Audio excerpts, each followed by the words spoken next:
অনেকবার বলেছি যে মানুষের মাঝে নফস এবং রূহ উভয়টি আছে। এই নফস আর রূহ, জীবাত্মা আর পরমাত্মা এক জিন জাতি ছাড়া আর কাহাকেও দেওয়া হয়নি। ফেরেশতা এমন এক আজব শক্তিশালী সিফাতি নূরের তৈরি, জাত নূরের নহে, যে এদের ভেতর না আছে নফস আর না আছে রূহ। জীবাত্মা আর পরমাত্মার ঝামেলা হতে ফেরেশতারা মুক্ত। ফেরেশতারা যত প্রকার সম্মানই পাক না কেন, এমনকি রসূল পর্যন্ত হতে পারে এবং হয়, তবু এরা সর্বশ্রেষ্ঠ জীব নহে। সর্বশ্রেষ্ঠ জীব বলতে মানুষ এবং জিনকেই বলা হয়। তবে যেহেতু আমরা জিনকে দেখি না, তাই ইচ্ছা করেই বাদ দেই। এই বাদ দেবার মাঝে কোনো দোষের বিষয় নাই। নফস আর রূহ বর্জিত ফেরেশতারা শক্তিশালী, কারণ আল্লাহ পাক তাদেরকে যথেষ্ট শক্তি দান করেছেন।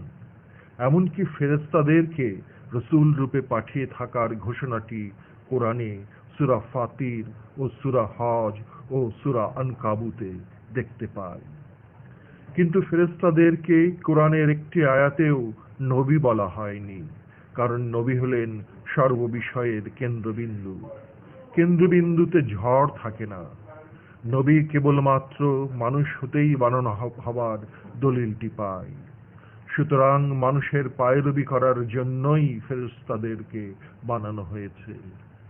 নফস এবং রূহের অধিকারী মানুষটি নিজেই ধরতে অথবা বুঝতে পারে না যে তার দেহের ভেতর কেমন করে নফস আর রূহ আছে। একটি মানুষ কেবল নিজের দেহের অবস্থানটি বুঝতে পারে।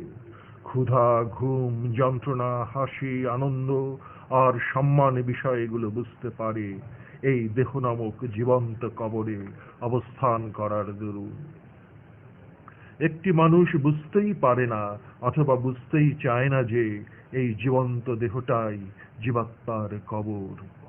পাখিকে যেমন খাঁচায় আবদ্ধ করে রাখে, তেমনি মানব দেহ নামক জীবন্ত খাঁচায় জীবাত্মাটিকে আবদ্ধ করে রাখা হয়েছে।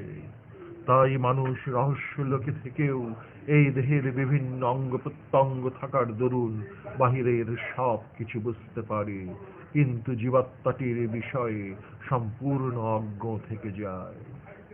মারিফতি গান আর মারিফতের কিছু বই পড়ে অথবা এখানে সেখানে গিয়ে কিছু কথা শিখলেই রহস্য লোকের জ্ঞান অথবা মারিফতি জ্ঞানের কাজকলাটিও বুঝবার উপায় থাকে না।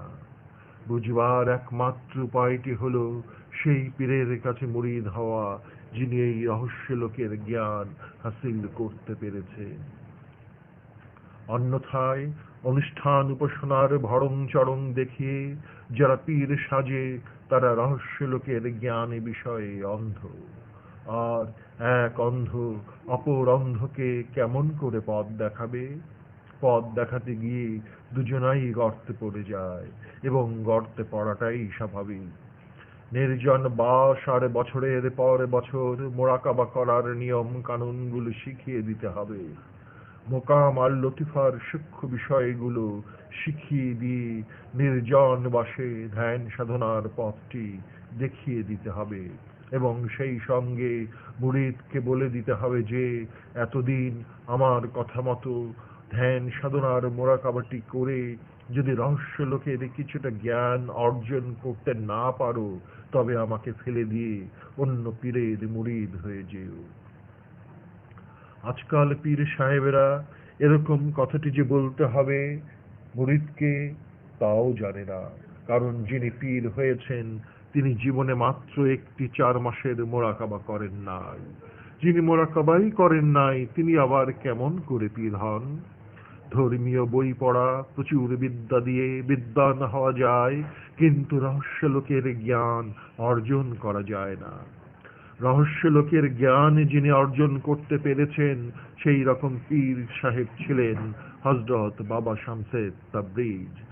তাই বিশ্ববিখ্যাত মাওলানা জালালউদ্দিন রুমি, যিনি মানুষের রচিত কোরআন মসনবি শরীফ রচনা করেছেন, তিনি নিরক্ষর বাবা শামসে তাবরিজের মুরিদ হয়ে রহস্য লোকের জ্ঞান অর্জন করলেন। রহস্যলোকের জ্ঞানটি কখনোই মাথায় থাকে না, বরং সিনায় অবস্থান করে।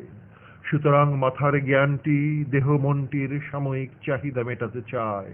মাথার জ্ঞান প্রতিযোগিতা শেখায় এবং আরো জাগতিক বিষয়ের অনেক কিছু।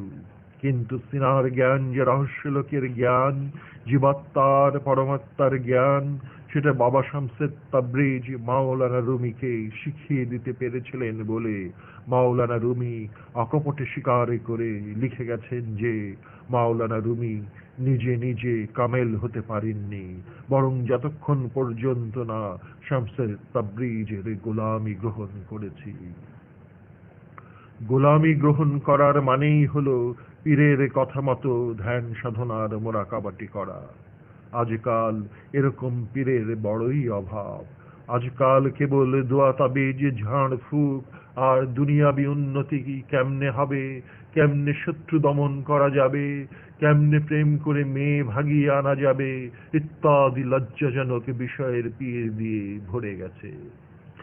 আজকালকার মানুষগুলোর মাঝে খুব কমই আছে যারা কেমন করে আল্লাহ পাওয়া যাবে, কেমন করে রহস্যলোকের জ্ঞান হাসিল করা যাবে, কেমন করে জীবাত্মার পরমাত্মার সামান্য কিছুটা রহস্য জানা যাবে, কেমন করে জানা যাবে যে এই জীবন্ত দেহটাই জীবাত্মার কবর, যত জ্বালা যন্ত্রণা, যত বাধা মুসিবত, যত আযাব আর শাস্তি এই দেহ নামক জীবন্ত কবরটি প্রতিদিন ভোগ করে চলেছে ইত্যাদি বিষয়গুলোর রহস্য জানতে চাই পীর সাহেব। তাই আজ আমরা লেছড়া আর ছেছড়া পীর ফকিরদের পাল্লা বাটখারা দিয়ে বড় পীর সাহেব, খাজা বাবা, বাহাউদ্দিন নকশবন্দি, আলফে সানির মতো পীরদের মাপতে যাই। আর মাপতে গেলেই ভুল করে ফেলি নিজে, অথচ দোষটা চাপিয়ে দেই অন্যের ঘাড়ে। কারণ মানুষ সহজে নিজের দোষ নিজে নিতে চায় না। এটি মানুষের চরিত্রের একটি বড় দোষ এবং পতন ও স্খলনের গতি। তুমি সবচেয়ে বড় কবি, দুনিয়া জোড়া তোমার নাম ফুটবে, দেশের জ্ঞানী গুণীরা তোমার কবিতা পড়ে ধন্য ধন্য করবে, কত সম্মান আর সম্মানের ফুলমালা। কত বুদ্ধিজীবী তোমার কবিতা পড়ে প্রবন্ধ লিখে বলে ফেলবে তুমি কবিও প্রফেটও। সেই বিখ্যাত কবিও বৃদ্ধ বয়সে নাতিকে কোলে নিয়ে শিশুর মতো বলে ফেলেন, আমি এই বুড়ো পোশাকটা ফেলে দিতে চাই না, অর্থাৎ এই জীর্ণ দেহের হতে বিদায় নিতে চাই না, অর্থাৎ মরতে চাই না।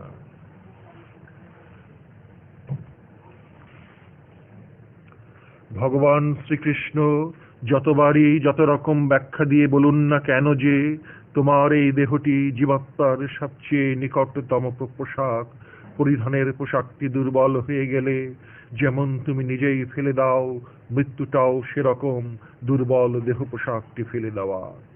এত মূল্যবান উপদেশগুলো একটি বৃদ্ধের কাছে বেকার হয়ে যায়, একটি পয়সার মূল্য থাকে না তখন। ভাবে এতকালের এই দেহ পোশাকটি ফেলে কোথায় কোন অজানা রহস্য লোকে যেতে হবে। ভয় পায়, বড় বড় যন্ত্রেল মানুষও ভয় পায় এই ভেবে যে এতকাল যাকে বাস্তব বাস্তব বলে বুদ্ধিজীবীদের সঙ্গে চা পান করতে গিয়ে টেবিল চাপড়াতাম, সেই বাস্তব জীর্ণ দেহটা ফেলে কোনো অজানা রহস্য লোকের বাসিন্দা হতে ভয় লাগে। তাহলে কি ৮০টা বছরের দেহ ধারণ করার বাস্তব জীবনটা এক ফুৎকারে নিভে গিয়ে অজানা রহস্য লোকে যেতে হবে? এতকাল মানুষের ভিড়ে, মানুষের দেওয়া কত সম্মানের কাছে রহস্য লোকের জীবনটাকে ভ্রু কুঁচকে ডাস্টবিনে ফেলে দিয়েছি, কত বড় টিটকারির ভেঙচি কেটেছি। আর এখন নাতিকে জড়িয়ে ধরে বলে, দাদু ভাই তোমাদের মায়া ছেড়ে চলে যেতে চাই না অন্য আরেক রহস্য লোকে। কি বেদনাদায়ক বোবা বিলাপ, কি আজব বোবা কান্নার লম্বা নিঃশ্বাস ফেলা।